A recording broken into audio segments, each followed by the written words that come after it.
Hi, my name is Sarah, and I have chosen to do my research paper on ADHD. It is very common in schools and among children these days, and is very big controversy in schools as far as what children do have it and which ones are just being children.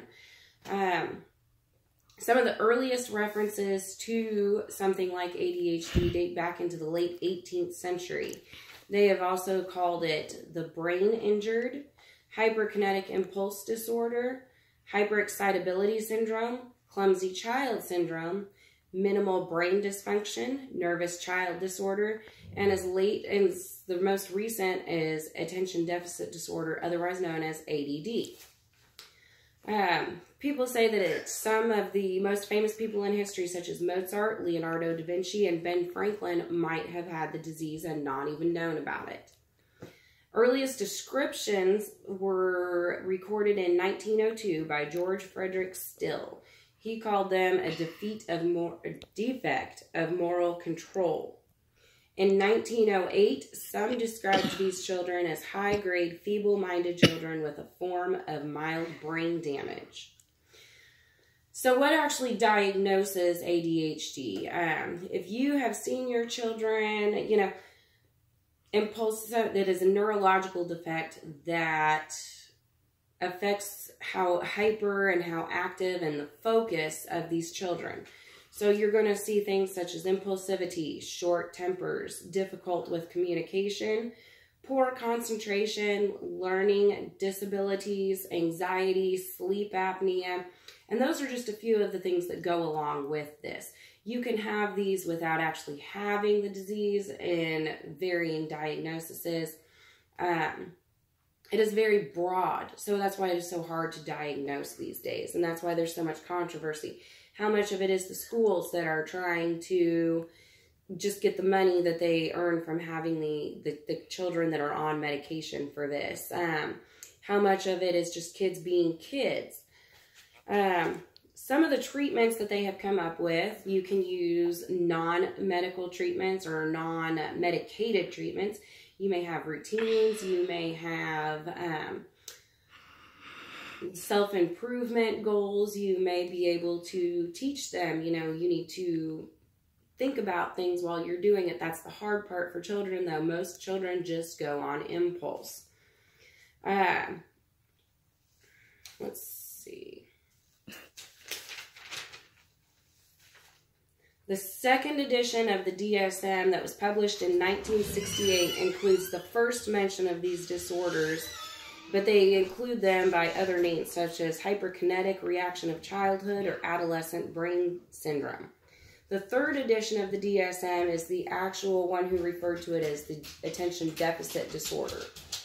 In the 1970s, the Washington Post published that 5 out of 10% of school children in Omaha, Nebraska were on stimulants to control their ADHD.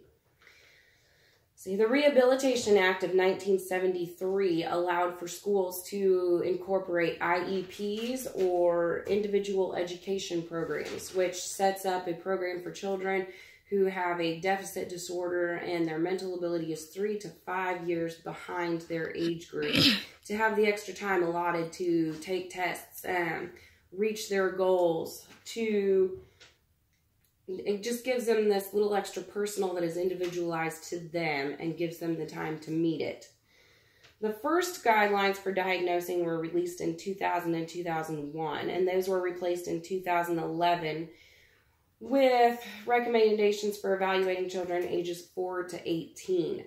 So that gave them a broader age range to diagnose. It also gave them better recommendations, and I've come across a couple of polls that said an estimated 6.4 million American children in ages 4 to 17 have been diagnosed. On top of that, another estimated 4% of the adult population have been diagnosed. The average age of diagnosis is 7, while 6.1 of these are treated with medications. The rest are either living without or don't know that they even have it. There's been a 42% increase in the diagnosis in the past 8 years, with 3 times more likely the majority of them being males than females. ADHD is something that affected my daughter. It was very hard to comprehend at first. You know, she was an impulsive child who just went off the handle at any idea, and she's very smart, though. She soaked up information like a sponge and knew everything that she was doing.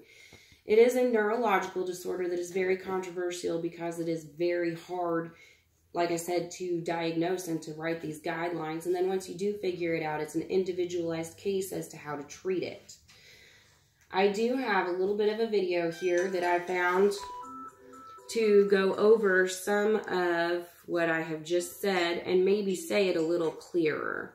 This will take about 1.5 minutes of your time. Mackenzie, can you get that? You got it?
I found most of my information for this video today on a website